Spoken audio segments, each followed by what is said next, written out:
제가 10년 만에 서울에 갔다가 여러 가지 놀란 것들이 있었습니다. 그 중에 하나가 많은 변화 속에서 제가 그곳에 있으면서 제가 고향을 분명히 갔는데 고향 같지 않는 그런 느낌을 받고 왔습니다.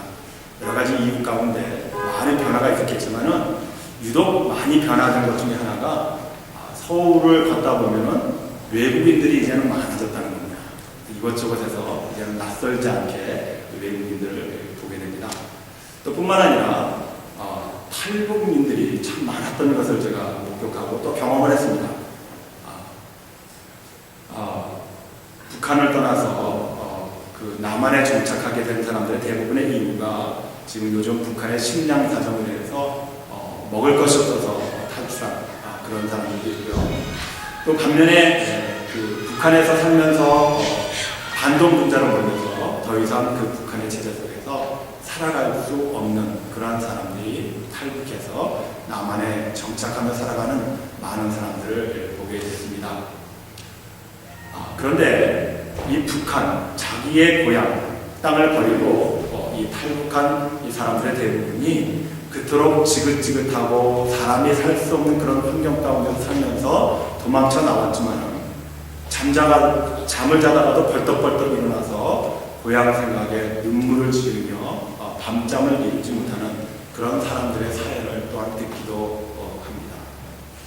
지긋지긋해서 그 고향을 떠나온 사람들이었지만은 그래도 낯선 땅에서 살면서 두고 온 고향을 그리워하는 그런 사람들의 모습을 우리가 보게 되는 것이죠. 내가 떠나온 그 고향이 아무리 못 살고 힘들고 지긋지긋한다 할지라도 타향에서 살다 보면은 고향이 그리워지는 것이 인간의 본성입니다.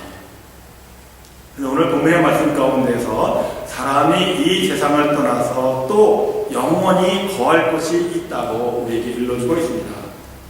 16절의 말씀 속에서 그것을 본향이라고 우리에게 일러줍니다.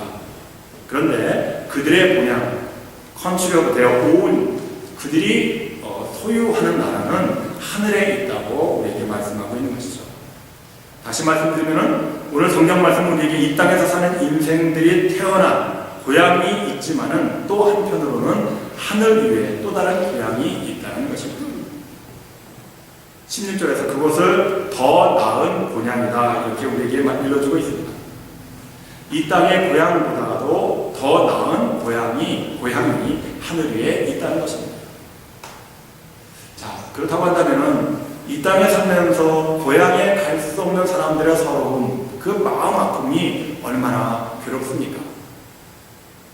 그런데 모든 사람들이 가야 할 본향, 이 고향보다 더 나은 본향이 있음에도 불구하고 만약에 이 땅의 사람들이 우리들이 영원히 거해야 할 그 본향에 갈 수 없는 사람들이라고 한다면 그 아픔과 고통은 어찌 이루 다 말로 할 수 있겠습니까?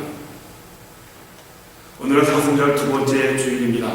우리는 2014년 사순절을 맞이하면서 그 주제를 사망에서 생명으로 From Death to Life로 정하고 신앙적인 이 40개의 질문을 통해서 말씀을 묵상하고 매일 새벽 기도를 드리고 있습니다. 오늘은 그 11번째 질문으로 나의 참된 본향은 어디에 있는가? Where is my true home? 이라고 하는 제목으로 함께 생각해 보기를 원합니다. 오늘 이 말씀을 통해서 더 나은 본향은 어떤 곳인지 또 그 본향을 가기 위해서 살아가는 이 땅의 사람들은 어떻게 살아야 하는지에 대해서 생각하면서 저와 여러분 모두 우리 모두의 그 영혼의 고향 하늘나라를 소유하면서 살아가시는 복된 여러분들 되시기를 바랍니다. 우리가 잘 아는 대로 히브리서 11장은 믿음장이라고 합니다. 왜냐하면 11장에서는 믿음에 대한 정의를 우리에게 일러주고 있고 또 이 믿음의 정의대로 이 땅에서 살다가 하나님 나라로 간 사람들의 이름이 기록되어 있기 때문입니다. 그래서 11장 13절의 말씀을 보니까 이 사람들은 다 믿음을 따라 죽었으며 약속을 받지 못하였을 때 그것을 멀리서 보고 환영하며 또 땅에서는 외국인과 나그네로라 증거하였으니 라고 기록하고 있습니다. 여기에서 나타난 이 사람들이란 11장에서 기록되어 있는 아벨과 에녹, 노아, 아브라함, 사라, 그리고 이삭과 야곱을 말합니다. 그들은 한결같이 천국에 있는 더 나은 본향을 바라보며 믿음으로 살다가 이 땅을 떠난 사람들이라고 우리에게 일러주고 있습니다. 그런데 이들이 그렇게 믿음으로 이 땅에서 살았음에도 불구하고 11장 13절의 말씀을 계속 읽다 보면은 약속을 받지 못하였으되 그것을 멀리서 보고 환영하였다 말하고 있습니다. 아브라함을 비롯한 11장에 기록된 믿음의 사람들조차도 그 시대에는 본향에 대한 확실한 약속을 받지 못하였다라고 기록하고 있는 것이죠. 이게 도대체 무슨 말씀입니까? 아니, 아브라함이 믿음의 조상인데 그 믿음의 조상조차도 이 본향에 대해서 확실한 약속을 받지 못했다. 이 사실에 대해서 예수님께서 아브라함을 어떻게 말씀하고 계시는지 요한복음 8장 56절의 말씀에 보니까 이렇게 기록되어 있습니다. 너희 조상 아브라함은 나의 때 볼 것을 즐거워하다가 보고 기뻐하였느니라. 자, 아브라함의 믿음이 뭐냐? 아브라함이 믿음으로 살면서 이 땅에서 죽었습니다. 그리고 모든 사람들이 하나님의 약속의 말씀에 의해서 이 땅에서 믿음으로 살다간 사람들은 하늘나라로 더 나은 본향으로 들어갈 수 있다고 우리에게 말씀하고 있지만은 아브라함은 확실한 약속을 받지 못했다는 겁니다. 그러면서도 아브라함은 믿음 가운데 살아갔는데 아브라함의 믿음은 어떤 믿음인가? 여기에서 마태복음, 요한복음 8장 56절에서 우리에게 이야기해주고 있는 바는 너희 조상 아브라함, 이 아브라함이 어떤 믿음을 갖고 있었는가? 나의 때 볼 것을 즐거워하다가 보고 기뻐하였다. 아브라함 때에는 그가 살면서 이 기쁨을 보지 못했다는 거예요. 언제까지? 예수님께서 이 땅에 오셔서 예수님의 때까지. 그러나 아브라함의 믿음은 내 후손 가운데 믿음의 조상인 나를 통해서 내 믿음으로 말미암아 이 세상을 구원할 메시아가 반드시 나타날 것이라고 하는 그 믿음을 갖고 살았다는 겁니다. 아브라함이 영원한 하나님 나라에 내가 올라가서 그 더 나은 본향 속에서 내가 어떤 큰 위치로 살아간 그 바라는 믿음이 아니라 이 세상을 구원할 메시아가 내 후손을 통해서 반드시 나타나게 될 때가 올 것이라고 하는 믿음을 가지고 살았답니다. 중요하죠? 이 사실이 왜 우리의 믿음과 신앙에 중요한가? 우리들 대부분은요, 뭔가 지금보다 더 낫고 편한 삶을 위해서 살아가는 것을 믿음이라고 하죠.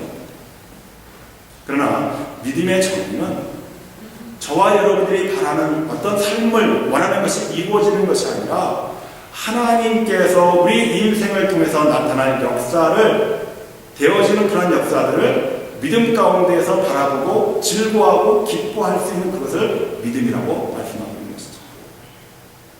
이것이 왜 우리의 삶 속에서 중요하고 또 이 믿음을 우리가 왜 소유해야만 하는가? 그것은 만약에 거꾸로 얘기한다면 이 땅에서의 삶, 내가 하나님 앞에 믿음 가운데 살면서 바라고 원하는 것들을 간구하고 기도했음에도 불구하고 내 삶 속에서 이루어지지 않는다고 했더니요, 희망이 없는 거죠. 그러면 저와 여러분의 믿음과 신앙은 잃어버리게 된다는 것이죠.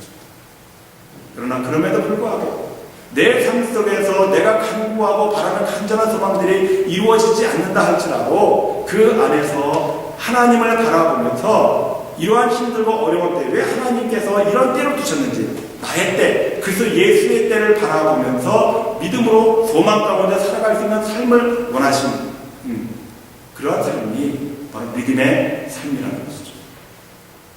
그럼 사랑하는 성도 여러분, 믿음을 가지고 산다는 것에 대해서 혼돈이나 착각하지 마시고 바랍니다.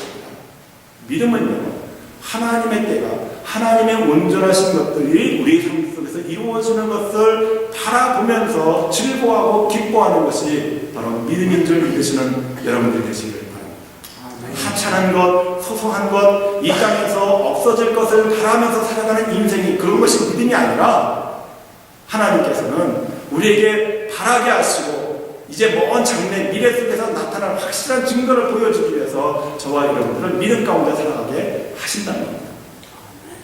그래서 예수님께서 아브라함도 예수님께서 이 땅에 오셔서 인류를 구원하시고 죄를 용서하시고 인간의 죄를 대신해서 십자가 위에서 죽으신 그것을 바라보면서 그것을 보고 기뻐하며 즐거워했다는 거죠.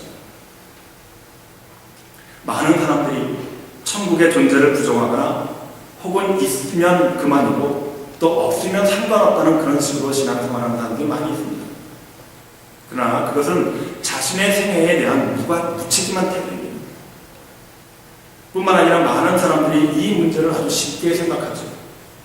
증명할 수도 없고 이해할 수 없는, 그래서 어렵다는 이유 때문에 무심코 넘겨버리기가 있습니다. 이러한 사람들에게 예수님께서는 그 나라에 대한 확신과 또한 그 나라에 어떻게 들어갈 수 있는지에 대해서 요한복음 14장 2절과 3절에서 이렇게 설명하고 계십니다. 내 아버지 집에 거할 것이 많으나 그러지 않으면 너희에게 이르렀으리라. 내가 너희를 위하여 처소를 예비하러 가느니 가서 너희를 위하여 처소를 예비하면 내가 다시 와서 너희를 내게로 영접하여 나 있는 곳에 너희도 있게 하리라. 여기에서 내 아버지의 집은 히브리서에서 말하고 있는 더 나은 본향을 가리킵니다. 그곳에 예비할 처소는 우리가 거할 영원한 거주지를 말하는 것이죠. 그런데 우리가 영원히 그 나라에서 거할 영원한 처소는 예수님을 영접한 사람들에게만 있게 할 것이라는 말씀입니다. 그러므로 우리가 영원한 처소인 더 나은 본향에 들어가기 위해서 우리는 예수 그리스도를 믿음으로 영접하여야 한다는 것이죠. 믿음으로 예수 그리스도를 영접한 그 사람들을 위해서 예수님께서는 영원히 거할 처소를 예비하시고 다시 오셔서 이 땅의 백성들에게 살면서 예수 그리스도를 영접케 하는 일을 위해서 헌신하고 하셨다는 것입니다. 그러므로 하나님의 나라는 있어도 되고 없어도 되는 그런 하찮은 문제가 아니라 저와 여러분의 인생의 삶 속에서 가장 소중하고 가치 있는 장소임을 우리는 분명히 깨달아야 한다는 것이죠. 그리고 그곳에 들어갈 수 있기 위해서 우리가 해야 할 일들, 바로 그래서 예수를 내 모든 죄를 사하시고 용서하심으로 그 십자가의 구속의 은총으로 말미암아 그 영원한 나라에 내가 더 나은 본향에 들어갈 수 있다고 하는 이 믿음을 가지고 이 땅에서 살아가야 한다는 것이죠. 하나님께서는 우리에게 더 나은 본향이 있음에도 불구하고 그 나라에 언제나 들어갈 수 있는 것이 아니라 우리 인생의 삶 속에서 어느 정도 이 땅에서 살아야 할 생명의 기간들을 우리에게 허락하셨다는 것이죠. 제가 수없이 여러분들에게 많이 설명을 들었습니다. 만일 우리의 인생의 목적이 구원을 이루는 것으로 끝난다고 한다면 저와 여러분들은 예수 그리스도를 나의 구주를 영접하는 순간에 다 죽어야 되죠. 살 필요가 뭐 있습니까? 하늘나라에 들어가는 것이 내 소망이 이루어진 것으로 우리 인생의 모든 것이 다 끝난다.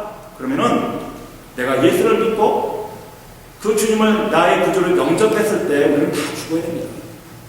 그러나 하나님께서는 우리를 죽이시지 아니하고 이 땅에서 살게 하신다는 것이죠. 왜 그렇습니까? 저와 여러분들은 이러한 구원받은 백성들이 하나님의 나라를 소유하는 것이 인생의 목적이 아니라 애프터, 그 다음의 삶, 하나님을 영접한 저와 여러분들이 이 땅에서 어떻게 살아갈 것인가에 대한 것이 더 소중하고 중요하기 때문에 하나님께서는 우리 인생을 이 땅에 살게 하신다는 겁니다. 이와 같은 인생이 구원의 확신을 가지고 더 나은 본향을 바라보는 사람들을 어떻게 표현하고 있습니까? 13절 말씀에서 또 땅에서는 외국인과 나그네로 증명되었다고 우리에게 말씀합니다. 히브리서에 나타난 믿음으로 살아가는 사람들이 보여주는 인생의 모델은 외국인과 나그네라는 것입니다. 왜 우리가 인생을 살아갈 때 외국인과 나그네 같은 삶을 살아야 합니까? 구원받은 저와 여러분들이 이 땅에서 하나님께서 나를 부르시는 그때까지 살아가는 삶의 모습이 왜 외국인과 나그네 같은 삶이어야 합니까? 그 이유는 우리가 이곳에서 사는 이 땅에서의 삶이 전부가 아니라는 것을 보여주기 위함인 것이죠. 그래서 히브리서 13장 14절의 말씀이 이렇게 우리에게 설명해 주고 있습니다. 우리가 여기는 영구한 도성이 없고 오직 장차 올 것을 찾는다. 하나님이 정말로 아브라함과 그의 후손들에게 주시고 싶었던 것이 가나안 땅이었다고 한다면, 그래서 이 세상에 살아가는 인생의 삶 속에서 그 가나안 땅에서가 목적이었고 그 땅에서 사는 동안 그 인생들에게 복을 주시고 축복했다고 한다면 하나님께서는 아브라함을 갈대아 우르에서 빼내어서 가나안 땅으로 가게 하실 리가 없습니다. 갈대아 우르에서 살아갔던 삶도 그 당시에 아브라함의 삶의 모습은 부유한 계층의 사람이었습니다. 그런데 하나님께서는 그를 통해서 하나님께서 이 땅에서 아브라함이 그 갈대아 우르에서 살아가는 삶의 전부가 아닌 것을 보여주시기 위해서 그 아브라함을 부르셔서 하나님께서 인도하신 땅으로 가라 명령하신 것입니다. 저와 여러분들의 삶이 이 땅에 사는 땅은 어떤 평안을 누리고 어떤 안정된 삶이 목적이라고 한다고 한다면 우리는 그 상태에서 우리 모든 인생의 삶은 마감할 수 있어야 됩니다. 그러나 성경에서 우리에게 보여주는 것은 나그네의 인생의 삶이고 특별히 히브리서에서 아브라함의 삶의 모습을 보여주고 있는 것은 그는 장막을 치며 살았다 그렇게 이야기하고 있습니다. 장막이라고 하는 것은 안정된 정착된 지역에서의 처소가 아니죠. 언제나 옮길 수 있는 그런 처소로 살았던 것입니다. 아브라함이 왜 이와 같이 하나님께서 부르셔서 장막 같은 인생을 살아야 되는가? 그것은 하나님께서 아브라함에게 보여주신 것은 바로 하나님께서 친히 설계하시고 건축하신 영원한 도성 천국이었기 때문에 그를 부르셔서 외국인과 나그네 같은 삶을 살게 하셨던 것입니다. 그래서 성경에 기록된 믿음의 사람들은 그들이 돌아갈 고향, 본향에 대한 각별함이 있었다고 16절에서 이렇게 증거하고 있습니다. 저희가 이제는 더 나은 본향을 사모합니다. 곧 하늘에 있는 것이고 그러므로 하나님이 저희 하나님이라 일컬음을 받으심을 부끄러워 아니하시고 저희를 위하여 항성을 예비하셨습니다. 여기에서 사모하다라고 하는 이 단어가 참 중요합니다. 이 말은 성경에서 무엇을 얻으려고 손을 내뻗다, 열망하다 이런 의미를 갖고 있습니다. 그러니까 천국을 향해서 열망한 나머지 마음을 세상에 두지 아니하고 천국에 두었다는 것입니다. 그렇게 사모하는 사람들에게 하나님께서는 한 성을 예비해 주셨다는 것이죠. 자, 그렇다고 한다면 이번에 이 땅에 살아가는 아브라함도 그랬고 또 그 아브라함의 후손이 저와 여러분들이 하나님께서 예비하신 한 성, 더 나은 본향을 사모하며 이 땅에서 살았던 믿음의 사람들이 어떻게 살았는가 그 삶의 모습을 우리가 볼 수 있어야 되는 것이죠. 우리는 이 믿음의 사람들, 히브리서에 기록되어 있는 사람들이 이 땅에서 하나님의 나라를 사모하면서 살아갔던 그 사람의 삶의 모습을 보면서 우리 또한 그 본향을 사모하며 이 땅에서 그들이 추구했던 삶의 모습을 본받아 살아야 살아갈 때 그 영원한 나라에 임하게 된다고 하는 사실을 우리가 깨달을 수 있게 되는 것이죠. 그러면은 히브리서에서 보여주고 있는 영원한 도성에 사모하는 가운데 들어갔던 아브라함이나 믿음의 사람들이 살았던 삶의 모습은 어떤 모습이었습니까? 첫째로 더 나은 본향을 사모하며 살았던 믿음의 사람들은 거룩한 삶을 살았다는 것입니다. 이 땅에서 나그네로 사는 동안 그들은 세상과 구별된 삶을 살았다는 것이죠. 거룩하다라고 하는 말의 의미는 구별되다, 분별되다, 다르다는 뜻입니다.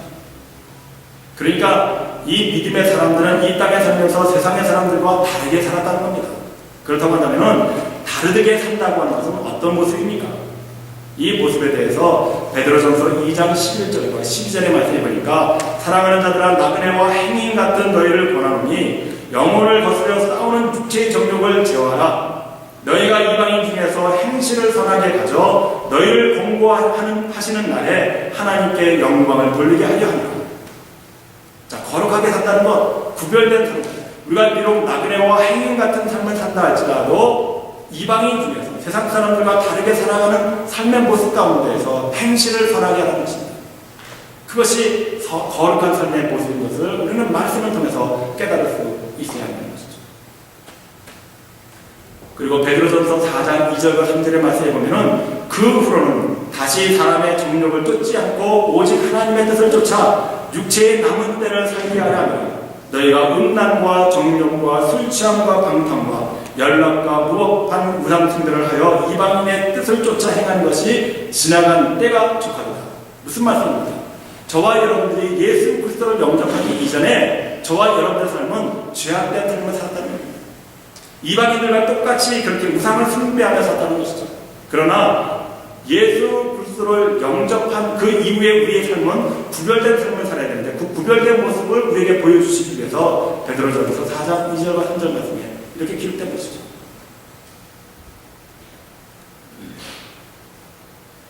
베드로전서 2장 11절과 12절에서 보여준 삶은 선한 행실이고 베드로전서 4장 2절과 3절에서 보여주고 있는 삶은 하나님의 뜻을 따라 사는 삶입니다. 그러므로 거룩한 삶은 어떤 삶인가? 선한 행실로 하나님의 뜻에 따라 살아가는 삶이 거룩한 삶이고 이 거룩한 삶이 결국은 세상 사람들과 다르게 구별된 삶의 모습이라는 것을 우리는 말씀을 통해서 깨달을 수 있어야 한다는 것이죠. 이러한 거룩한 사람들의 삶의 모습을 통해서 하나님께서 이 삶을 왜 원하시는가? 너희를 권고하시는 날에 하나님께 영광을 돌리려 하게 하니라 분명하게 우리에게 말씀하는 것이죠.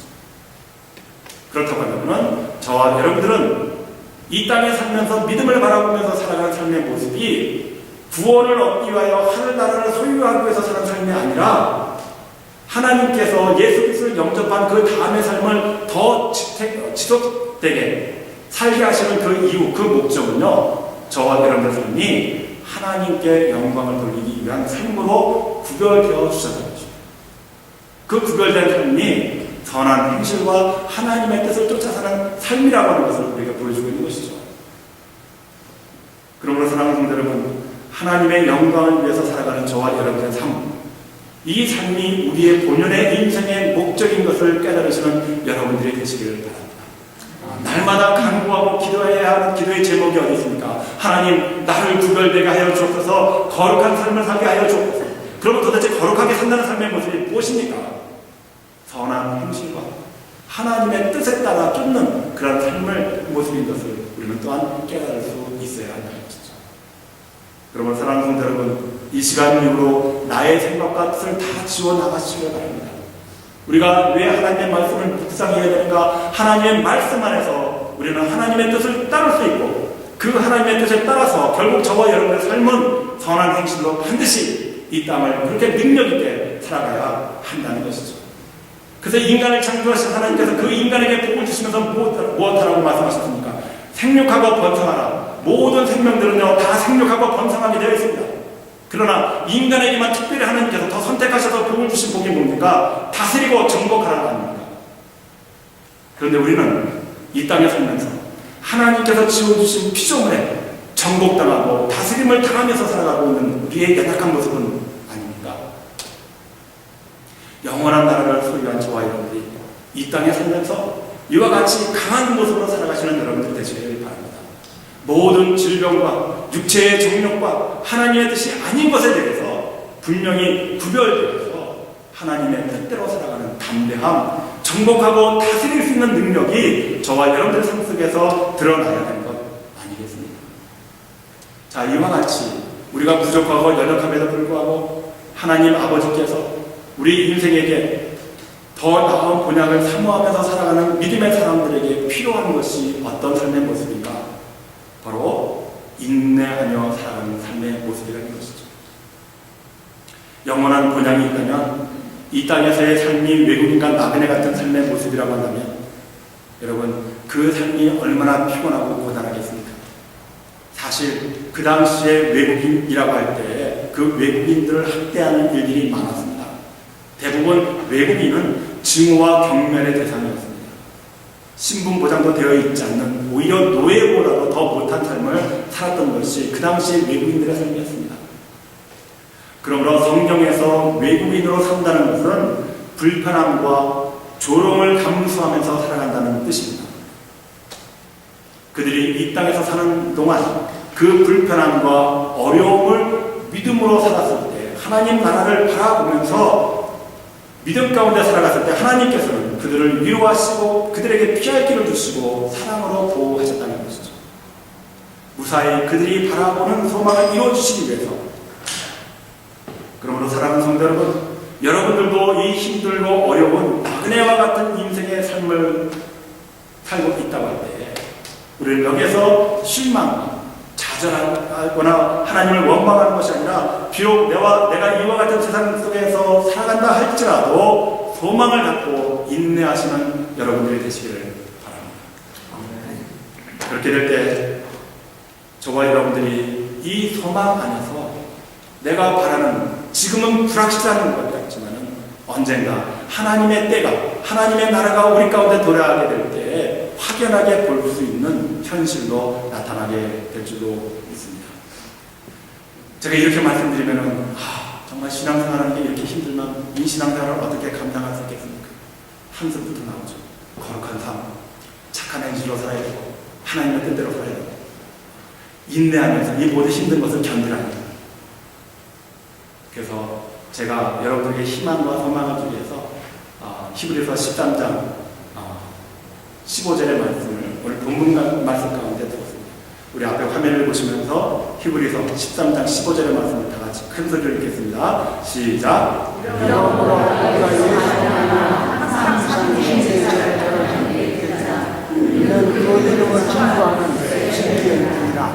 힘들고 어려운 저와 여러분들에게 하나님께서 능력을 공급해 주시기 위해서 어떤 삶을 사는 찬미의 제사를 드렸습니다.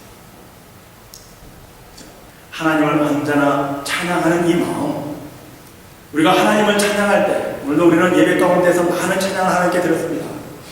그 찬양을 드릴 때 하나님께서 나를 사랑하심을 깨닫고 하나님께서 나를 복주시기 위해서 성령이 강하게 임하심을 우리들이 체험하지 않습니까? 하나님을 찬양할 때는 이와 같은 능력이 우리 가운데 나타나는 것이죠. 이것이 우리 입술의 열매가 되어야 한다는 것이죠. 우리 교회에 찬양팀, 성가대가 있는 것이 얼마나 귀하고 아름다운지 모릅니다. 이 찬양팀, 성가대 여러분, 이 여러분들에게 하나님께서 주신 이 소임을 최선을 다해서 끝까지 내 목숨이 다하는 그날까지 감당하시는 여러분들이 되시길 바랍니다. 찬양의 아름다운 것은요, 그 안에 능력이 나타나게 된다는 것이죠. 하나님께서 이 세상을 거룩하고 착한 행실로 하나님의 뜻대로 살게 하기 위해서 힘들고 어려운 가운데서 소망을 견디게 하시기 위해서 우리에게 주신 하나님의 마음은 찬양할 수 있는 마음입니다. 찬양이 저와 여러분들의 모든 고난과 어려움을 등등히 물리칠 수 있는 힘이 되시기를 바랍니다. 그래서 우리 한 사람 교회는 무엇보다도 찬양으로 하나님께 감사하면서 평생 내가 하나님을 찬양하는 이 일에 내 목숨을 다하겠습니다 헌신하고 결단하시는 여러분들이 되시기를 바랍니다. 여러분들이 참으로 참된 본향을 추구하면서 살아가시는 분이니까 하나님의 나라를 바라는 여러분들이라고 한다면 이 땅에서 거룩하게 살아가시는 여러분들이 되시기를 바랍니다. 인내하시면서 찬양으로 하나님께 영광을 돌리는 그 삶 가운데 하나님께서는 우리를 위하여 예비하시는 한 성이 있음을, 그 성을 바라보시면서 오늘도 즐거워하는 마음으로, 기뻐하는 마음으로 아름답게 복된 삶을 사시는 여러분들이 되시길 주 이름으로 간절히 축복합니다. 기도하시겠습니다.